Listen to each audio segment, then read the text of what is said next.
starting to feel like Formula One is I don't understand the rules. The greatest Formula One champion of all time. And Formula One is that it's like a traveling circus of Spain and adrenaline. Except I am from Formula. People know NASCAR, but people don't, because Formula One is like, it's a whole different thing. Box and pick and firm, and welcome to the Redefined F1 show where we put American subtitles in the sport of Formula One. I'm your host, Frederick Kernigan. With me as always, Michael Zimmerman. Carlos broke my heart this weekend. You can't tell already by Timmy's greeting. We're talking about the Emilia-Romagna Grand Prix. We're just going to shorten it and call it the Imola GP because too many syllables, not enough time. Yeah, we're talking all things Imola GP. Before we get into giving our thoughts on the race, we're gonna go over our predictions that we had casted in the preview.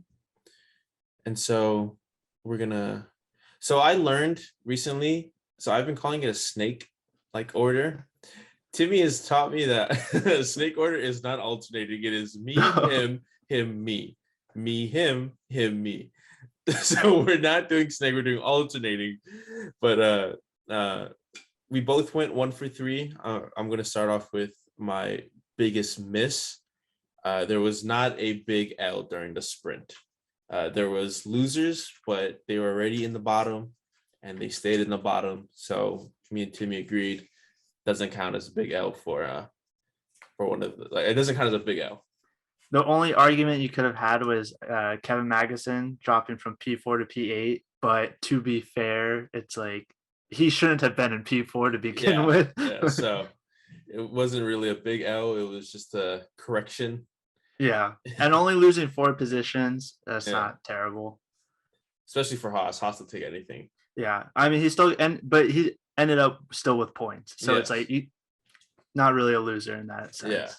So, that was my biggest miss. My biggest miss was the Alpines. Their upgrades did not help them whatsoever. Well, they only brought upgrades to Alonso. See, headliners and articles are so misleading. I was expecting some big changes, and Ocon doesn't even get out of Q1, and Alonso, he didn't even finish top 6. I think he was 8 for qualifying. I think so. I would have to double check that. The race, he didn't fare any better. So, well, he got bumped by Mick, and then his side pod exploded. His side pod said, "All right, I'm out." On to my next miss. We're just talking about him. Fernando Alonso. I had him beating at least one Merkin race. If I had said beating him in sprint, I would have been right. I should have just left it at that. But I went for the Sunday race instead, and Mick said, "I'll take care of that prediction." He DNF'd on lap 6 or 7, so there goes my second one. And Latifi was able to have a clean weekend. Big surprise. I think it was because Max was already in first place, so he didn't need to sabotage whoever else was in first. Latifi was on to his engineer. Is Max winning? All right. I guess I'll hold it together. So unfortunately, he did not crash. Not unfortunate. Fortunately, he didn't crash. But unfortunate for me. My prediction that did hit though was the Lando Norris making the traditional Q3. I will admit that you said it was a gimme, and I tried to defend my point, and looking back at it now, it was pretty. I think it was a gimme, but I'll take the point. I need the point. So yeah, the one I hit on was Sergio Perez getting podium at the end of the race. Which any of them would have counted because he did sprint and the real race. Oh well, I meant podium for. I don't know if I clarified, but I meant for the race that he was going to podium for the race. Fair.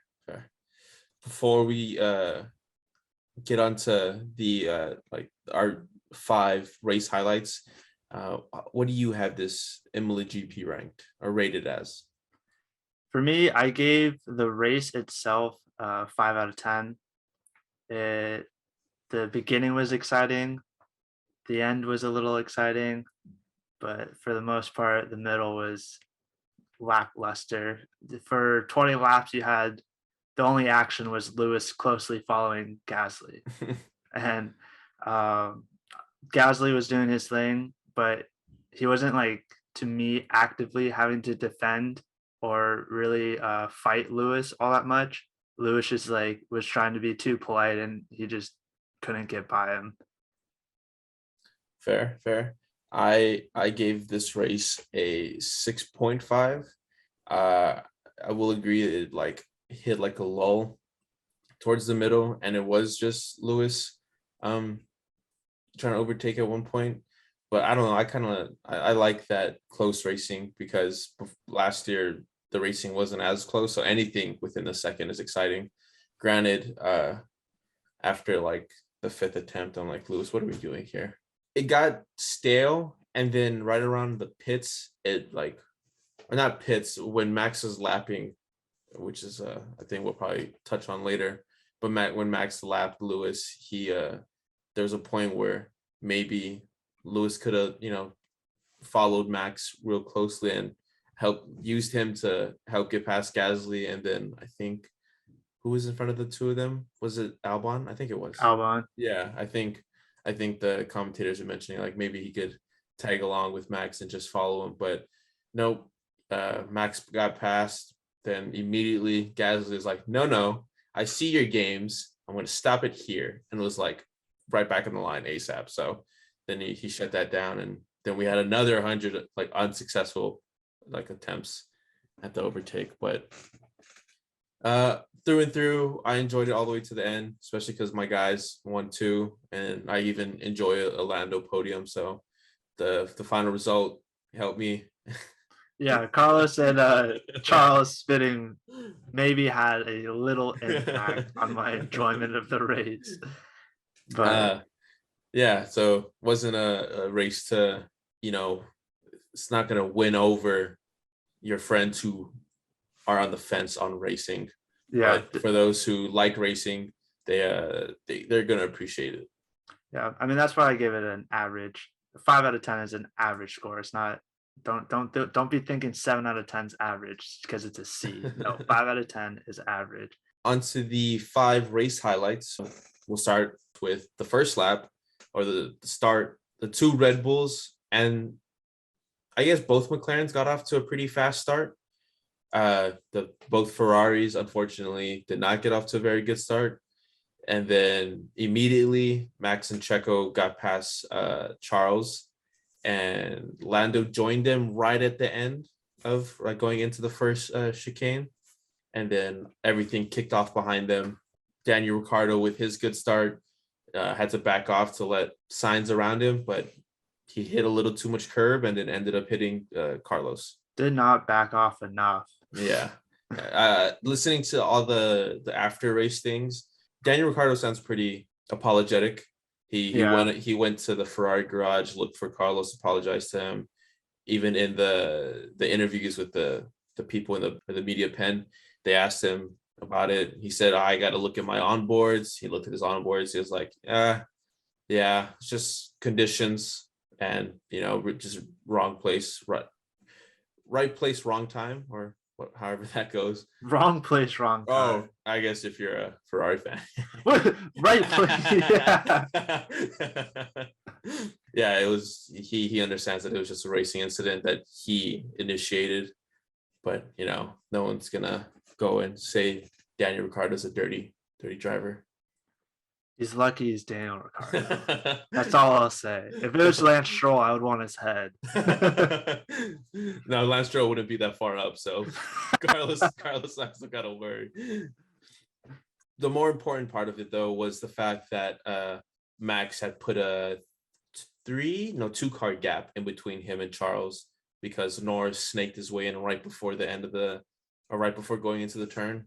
Yeah, both Red Bulls and both McLarens had better starts than Ferrari, as you said, and it ended up costing them pretty much the whole race, with Carlos spinning out at turn 2 and then Charles having to fight from behind from the very beginning. Yeah, trying to make up that 2-car gap. Yeah, I think the fact that Charles had to fight Not only, like, I'm sure he, in a bad start, he would expect to fight Perez, but for him to also have to fight Norris is like, are you serious, bro? Yeah. Why? What are you doing here, Lando? Leave us alone. Yeah, it took him it took him, I think, 7 laps to get by Lando. Yeah, It yeah, didn't take him a long time, but like we said, or like I just said, like 7 laps to give Max a head start on Charles is more than enough for more him. than enough. Yeah. Part that we haven't mentioned on the start yet. Mick Schumacher also got caught up in the craziness of it all. Yeah, me and Timmy both shed a tear for that one. And he spun out initially, like when they were like first showing them going through it at first. It looked like he just spun out, and he was just a recipient of the chaos. But he also took someone with him, looking at the replays, and that person was Alonso. He ended up spinning and punching a dent into Alonso's side pod that would later be just blown wide open. Yeah, it was terrible, for unfortunate luck for Mick. He's starting in P10, so you're hoping that he could stay in the points, be fighting for the points, maybe even move up a couple positions to get more points. But he ends up spinning, falling behind, also taking out Alonso, which is unfortunate for him. But Mick wasn't able to make up any of the positions after, so he doesn't have any good luck so far this season. So hopefully it's going to turn around and things are going to actually start going his way. But 4 races in, it's just been terrible luck for that guy. Yeah, Mick in basketball terms hasn't been getting the shooter's bounce. Not at all. Yeah, it's just been brick, and he just missed. But yeah, no, he needs to get the luck on his side. I think looking at it now, K-Mag finished 9th and Lance Stroll finished 10th. I think that would have been an interesting fight if Mick had survived, to see if Mick could have got his first point off of Lance Stroll. I believe he would have been able to. It might have been like kind of a DRS back and forth. Yeah. Where like they're kind of like swapping places, but I think Mick would have eventually been able to pull away, because he's in Bahrain, he was a different track, I know, but in Bahrain he was able to overtake and handle Strolls pretty convincingly. So you're trying to justify it with like reason. I'm just gonna say I think he would have done it because Mick Schumacher greater than Lance Stroll in my book. I talk so much crap about Lance Strolls. I can't just be like hating on him 24/7. I have to have reason for my saying that he's not good. That's fair. That's fair. Going on to the next highlight. It wasn't one specific lap, one specific moment, but in the middle, or I guess early middle of the race, the announcers and even some teams were questioning why there was a slow trigger on the DRS activation. Like, so for those who didn't catch the race, it was raining before the race pretty hard. Me and Timmy first got on to record riding shotgun. I asked him, "Oh, it was raining," and then didn't you say that it was like dumping beforehand? Yeah, it was dumping rain. It wasn't just a little drizzle or a little like sprinkles. It was pouring, and everyone had to start on intermediates. So that just goes to show like the track was still wet at the beginning of the race. I think it was crazy that it had stopped right as they were getting on the grid. Like God was like, "Okay, turn the faucet off." Yeah, the F1 guys are just like, all right, that's enough. Let's turn off the sprinklers. Or no. The Buffalo Wild Wing guy was like, all right, turn off the sprinklers now. He's like, all right, you got it, sir. It had stopped right before they raced, and then they like Timmy had said, they took off on intermediates. I guess all of them did. The announcers kept questioning why there wasn't an activation of the DRS zone. And what are your thoughts on it? Do you think they should have activated it earlier? I am no race director, safety, F1 guy whatsoever. Yeah. I am just a fan that wants action. So I was wanting the DRS to be activated, but I have faith in the people in charge that they made the safe and correct decision. The announcers were kind of pushing that the track was dried up and they should have been able to turn on, and it would have made the race, I think, a little more interesting, because for the longest time there was I want to say a 5 or 4 car like DRS train that Yuki was the conductor for. Choo choo. So if they turned it on then, it would have shaken up, I think, the placements, and Lewis might have been able to fight his way up to possible points again. But they turned it on like I'd say like 5 laps too late. Yeah, no, I agree. I am not a F1 like safety expert, nor am I a track expert, but I do think that they should have turned it on a little sooner. How many laps sooner? Once again, I don't know. But listening to the after post race stuff, Seb Vettel said that he thinks that they did a good job of leaving it off up until when they did, because apparently that track is a little weird. It could be like look dry, but it could still act very slippery. And so Seb Vettel was all like saying, yeah, they did a good job. We wouldn't want someone to get too like gung-ho, like how George got last year and ended up crashing into Valtteri. So he was on the train that, you know, it was a good idea not to leave or turn DRS on when everyone wanted it. But then he also admitted to being like, yeah, it's a good thing that they didn't turn DRS because I wouldn't have been where I am. so you can see his bias to it. But I think it would have made the one big DRS train stay together for a lot longer than what it was, because I think there was a point where it was 3 or 4 cars who were within a second. Then it dropped down to just Lewis and Gasly within the second of, I guess, them two and Albon. So Yeah, but Gasly wasn't even pressuring Albon at all. So yeah, Albon was just like, oh, I fell in back. And then Gasly's like, oh, thank you, God. He's coming. The boogeyman's coming behind me. Speaking of the boogeyman, on to our third point. He's not looking like a boogeyman this year, but Hamilton's lack of pace this race it's a conversation starter on everywhere, I guess, because fans are split between he's washed to it's the car. You know, you have your Lewis fans saying it's just the car, and then you have everyone else saying that he's washed, which I think is absolute trash. That's a bad take, not a good take. His car is trash, that's for sure. His car is definitely trash, but Hamilton is he's just in the dumps right now. I think he needs a confidence boost. Yeah, saying Lewis Hamilton is washed is a Skip Bayless level take. Like that is just absurd. Absurd. Like, he is not washed. Has he been racing good? No, not at all. Yeah. Is the car bad? Yes. Can he be doing better because George is doing better? Possibly. There are some things that you just can't see just watching the race and qualifying that only the engineers, Lewis, and the Mercedes teams know about. And you just can't judge from the outside. Well, you can, but like I think it's unfair too. Yeah. With Hamilton, all right, you had mentioned that George, he's doing pretty well. I do think George has just been, hopefully I get it right this time, in the right place at the right time.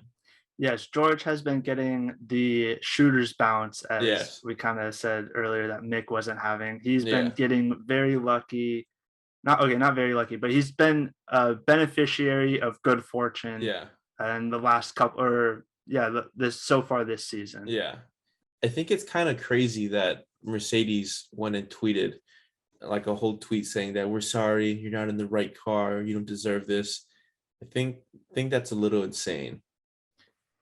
Yeah, well, I mean, I think it's because Toto said he apologized to Lewis that they weren't able to like give him a car where he can compete in. But I think, but like it's a little disrespectful to George because even though he's been getting some friendly bounces, he's still putting himself in the position and performing and keeping those positions. He's not like just instantly losing them. So it's like the car, it can compete.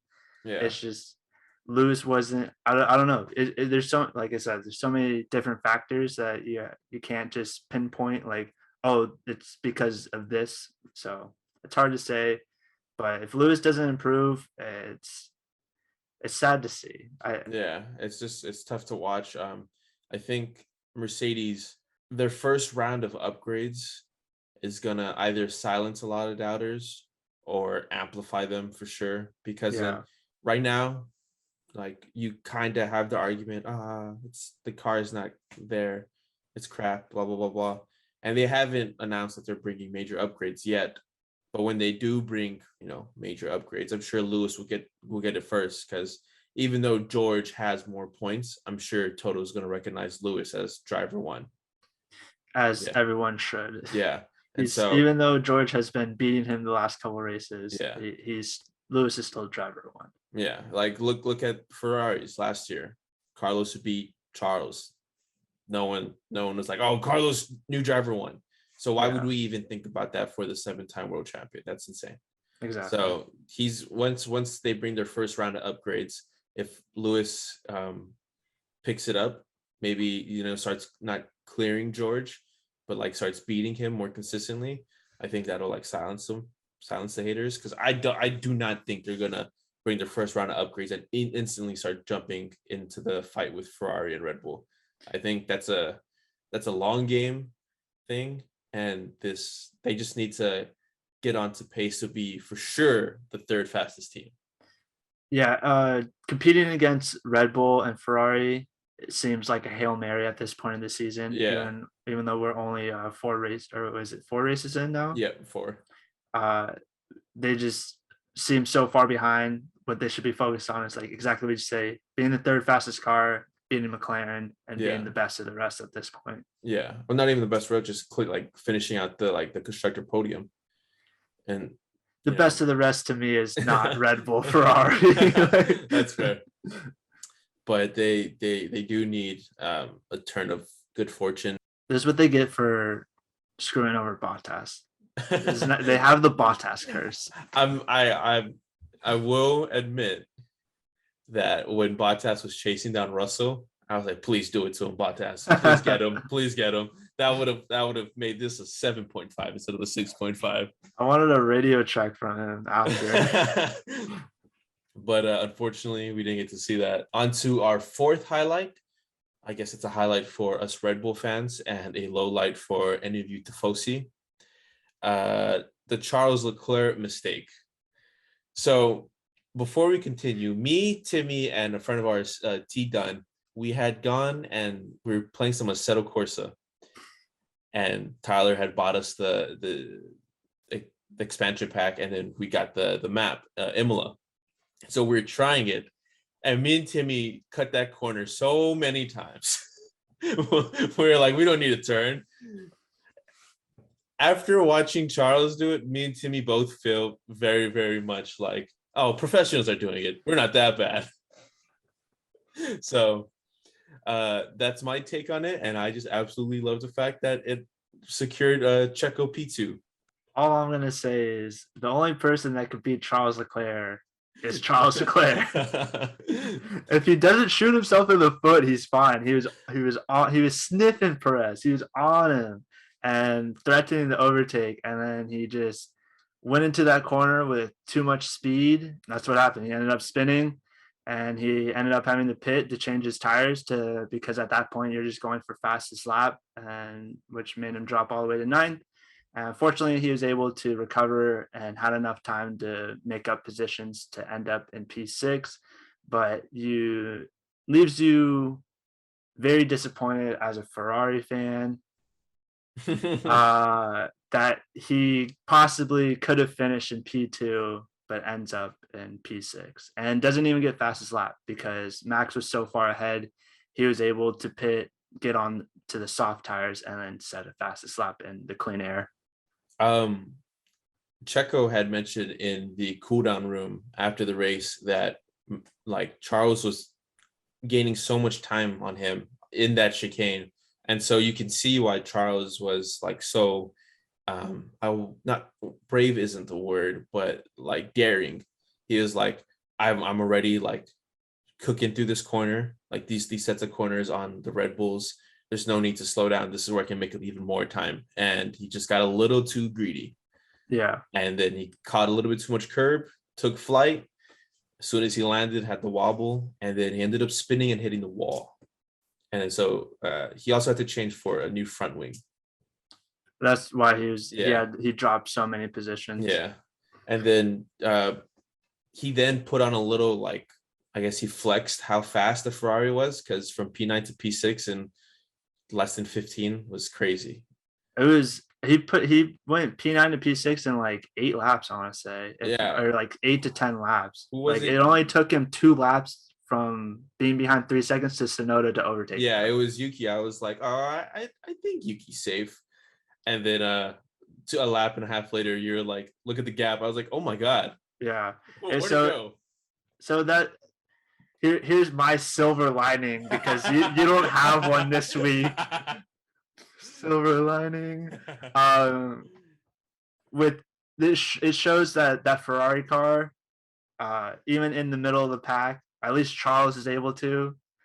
Carlos spun in Australia, Well, but that car is just so much faster than everyone else that, like, if something bad were to happen, kind of like how last year or maybe 2 years ago when Lewis ended up at the back of the grid and ended up winning the race because the car is just that much faster. That's like how it made me feel. It's like, okay, Ferrari's like on that level. Like they are still like way faster than everyone else, but Red Bull is kind of like right next to them. I think Carlos showed it to us in the sprint as well, that car is, just will cut through the field unless you have a Red Bull in front of it or it's raining. Then you just got to look out for a McLaren behind. Yeah, you keep the car going in the right direction, it'll carry you very far. Yes. To wrap out our 5 highlights, we have a very interesting podium that brings me much joy, and Timmy is not the hugest fan of it. I can't really say that though, because like before I declared myself as a Ferrari boy.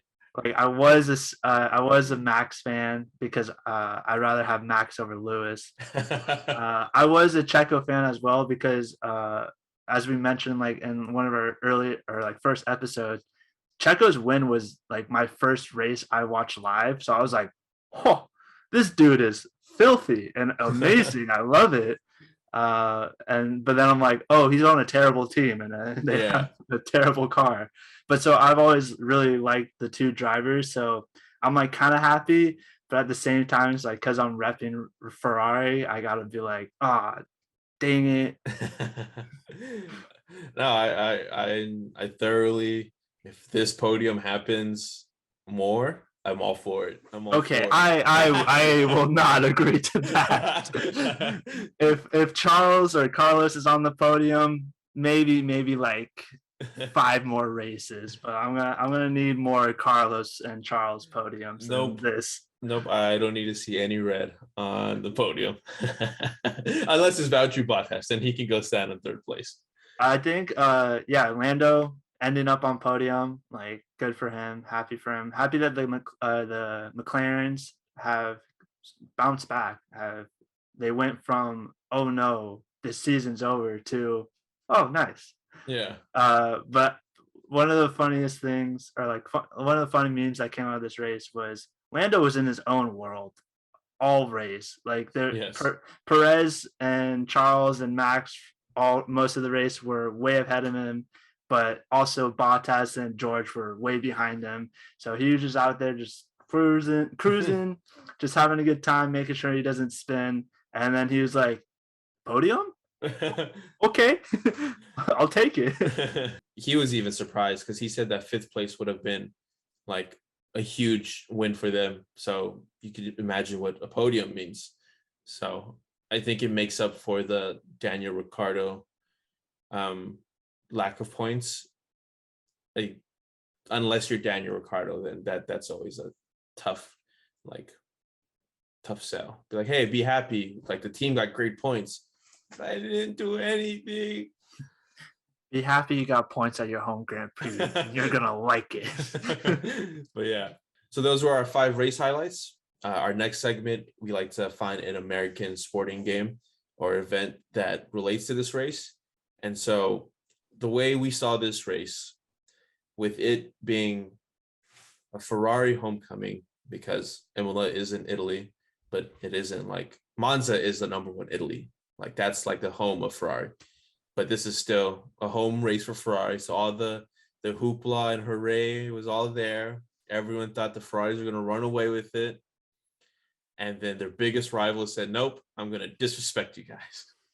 Is that I'm going to take care of that. And then like quiet all the fans. It was a very quiet like podium celebration because all those red fans just went home, eat their spaghetti. But No tuck between their legs. It was funny because Checo Perez, he posted on his Instagram story like sorry to Fosi.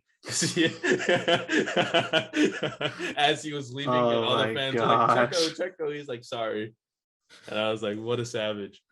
But we have this game compared to the 2019-2020 NBA season when the Portland Trail Blazers took on the Lakers. But it was a very special game. Damian Lillard went off for 48 points on Kobe Bryant's Memorial Day or night. Real disrespectful, like. Just ruined the whole night for all Lakers fans. They went there to mourn and like celebrate the life of Kobe, and we're like, we're gonna watch our Lakers, who mind you ended up winning the finals that year. They're like, we're gonna watch our Lakers honor our like one of our legends. Damian Lillard said, no, you won't. Only for Dame time to be like, y'all know what time it is. It's Dame time. Dame before the game was like, Kobe, I'm sorry for what I'm about to do to your team. Yeah. And then proceeded to go out there and drop 48. His stat line was 48 points, 10 assists, and 9 rebounds. So damn near triple-double in front of a very, very shocked and probably emotionally confused Laker crowd. Do you remember watching that in the dorms? No, I don't think I actually watched that game. Oh, it was Braden had B-Bakes had a recruit over. And so we had just finished playing 2K, and it was before you guys had like a recruit thing. And then we were watching a game, and someone else had brought the recruit over. And so the two recruits are talking, and me and Braden were just watching this game. And then we were like, damn, Dame. And it got worse and worse. I'm looking at Braden, I'm like, he's going off. That boy's going crazy.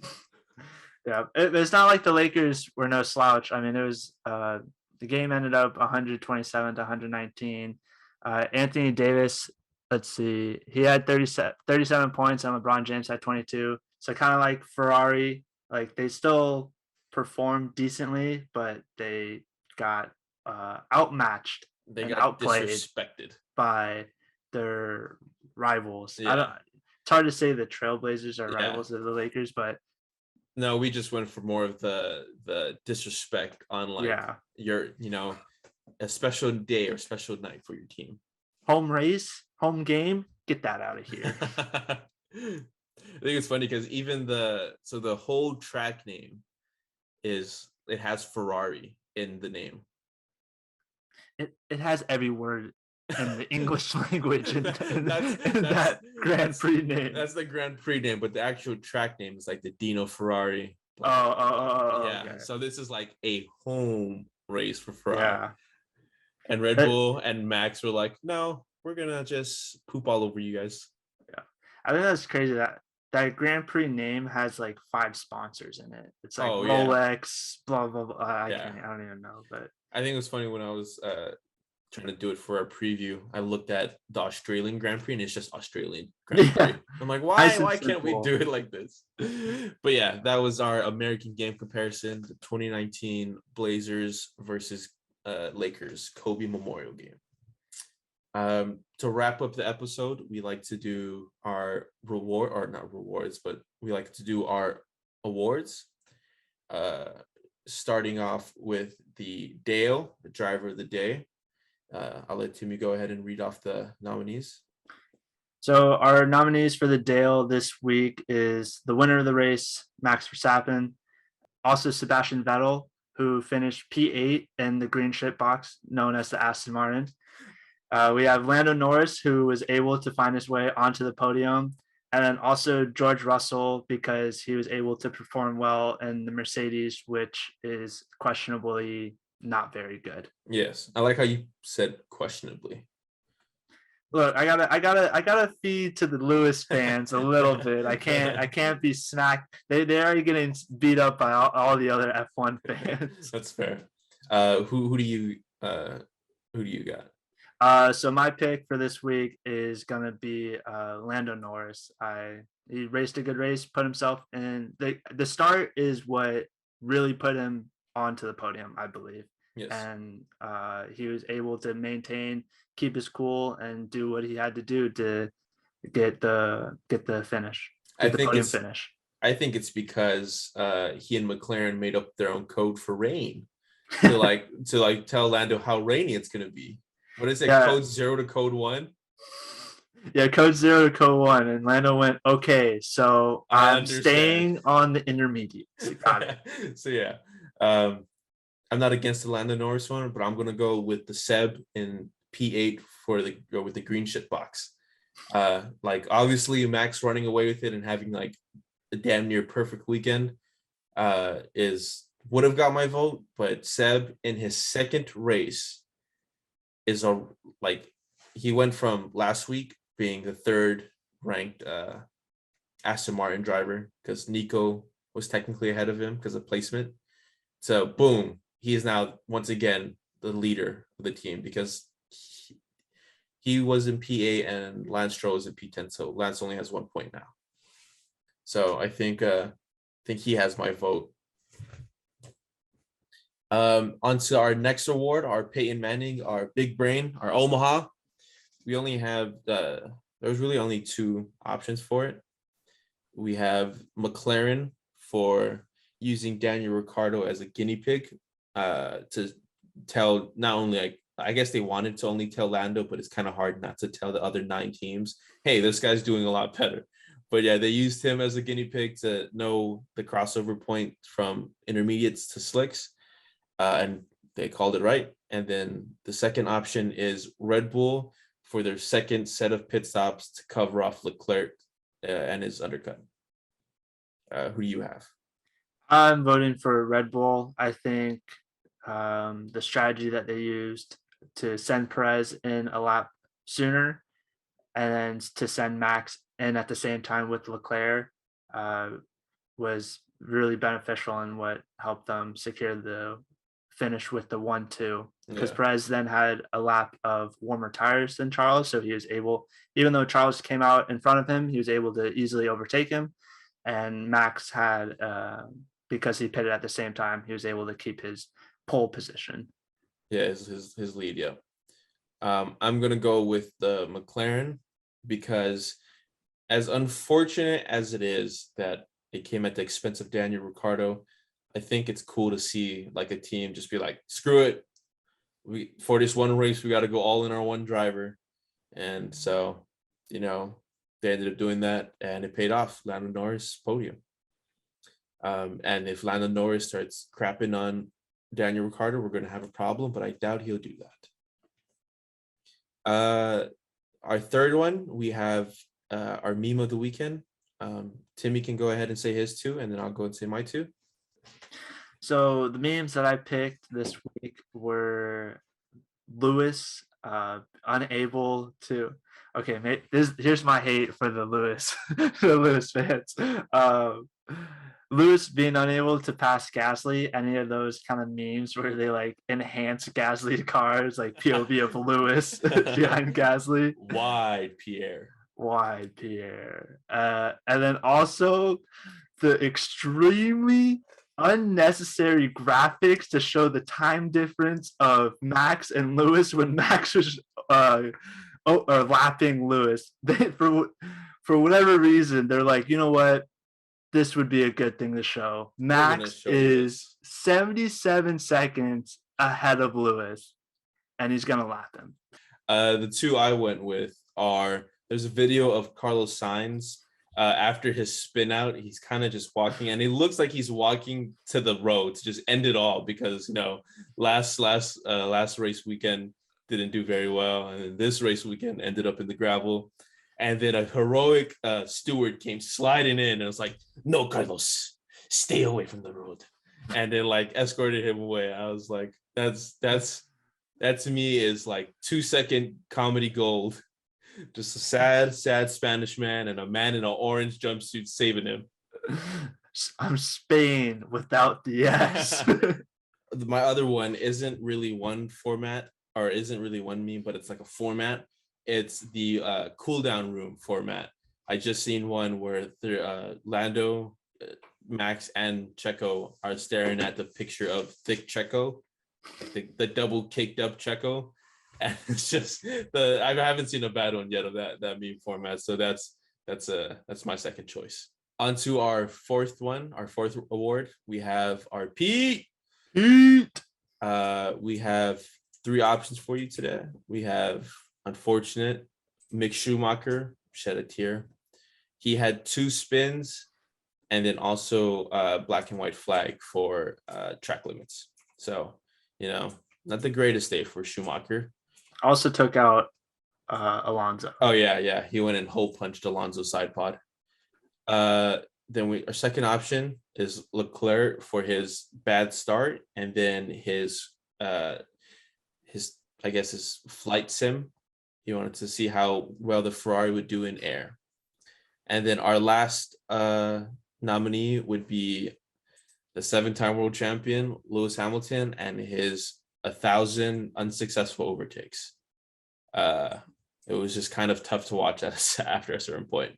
But yeah, who do you have? You're winning your Pete. Unfortunately, I have to vote Mick Schumacher for the Pete. Yeah. He was in position to score his first points. Kevin Magnussen has shown that car can compete and can get points if you drive it well enough. He's still developing, still young. I still have faith that he'll come into his own eventually. He's making improvements, but it's just he still has growing pains, and we're kind of going through that with him right now. But today, taking out Alonso, having those 2 spins, it has my vote for the Pete. Yeah. I agree with you. Looking at the other 2 options, when I think of the winner of the Pete, it's someone who's got to be bad the whole day and bad on his own right. So bad the whole day, Charles Leclerc wasn't bad the whole day. He had a bad start, got back to where he was supposed to be, and then had another moment. So that's why I couldn't, justify giving it to him. And then Lewis, you could make the argument that it wasn't like his, outright his own fault. Like you could put the blame on the car. So but when you look at the Nate Peterman Award, it was him who threw the 5 picks himself. So yeah, I couldn't also justify giving that to Lewis. So Mick had the 2 spins and had the black and white flag after having such a great sprint performance. And the potential, I guess, I don't know if it was potential or pressure, but it was there for him to score his first points as a Formula One driver. So fortunately, Mick Schumacher got my Pete. And lastly, for our Big Body Award, our nominees are Bottas for his overtake on Kevin Magnussen that wasn't in DRS zone. Yes. Our next nominee is Yuki. As we kind of mentioned earlier, he was the conductor for the DRS train for a long time. All aboard. He was able to hold his position and to defend off any possible overtakers, and he was able to secure points and finish in P7, so that was good for him. And also another nominee is his teammate Gasly for defending off the 7-time world champion for what felt like eternity, the whole race it seemed like. And then lastly we have George, who also overtook Kevin Magnussen in a non-DRS zone. He did have him on the first chicane, I believe. Oh yeah. He had him going into Tamburello, but then sent it a little too spicy, went over the bumps, and then Kevin was like, I'll take that back. And then going into I'm gonna try to pronounce this name. Going into Variante Alta, he got him, which is another chicane. And then the Bottas one happened a lap later going into Ravazza one. So yeah. Yeah. So with those nominees, who's your pick? I'm gonna go with Bottas, honestly. He because he also defended, I think, a little bit. And then that overtake into Ravazza, like we had mentioned earlier, we were playing the racing game yesterday. And that turn, for the life of me, I could not get right. So the fact that he did an in real life overtake at whatever speed they're going at,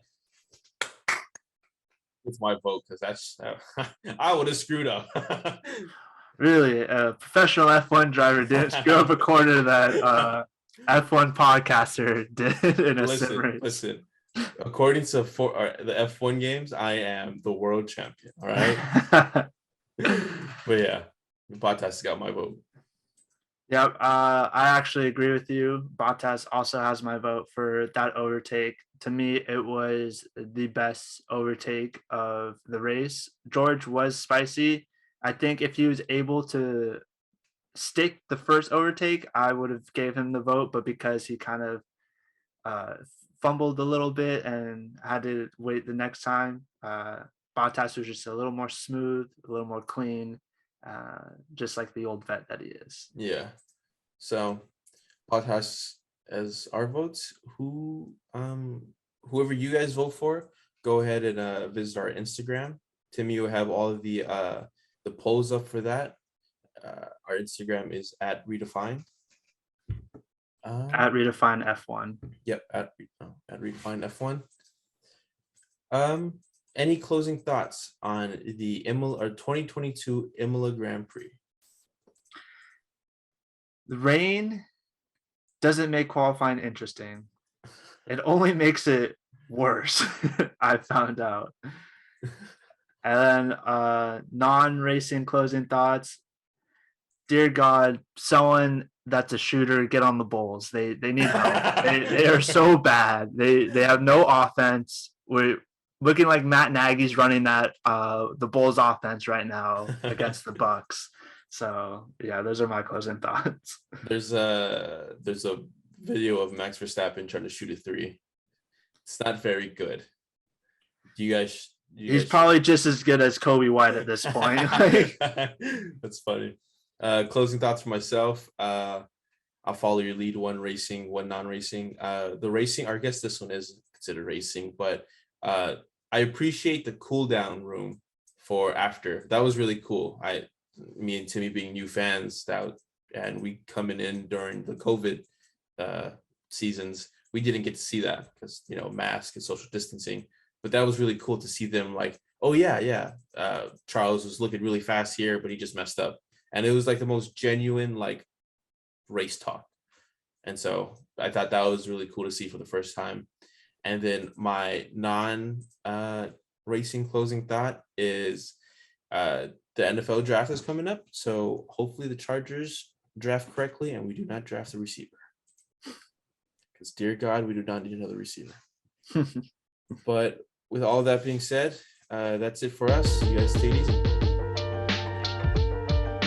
Explain the difference. Yeah, Formula One is the pinnacle of motorsport.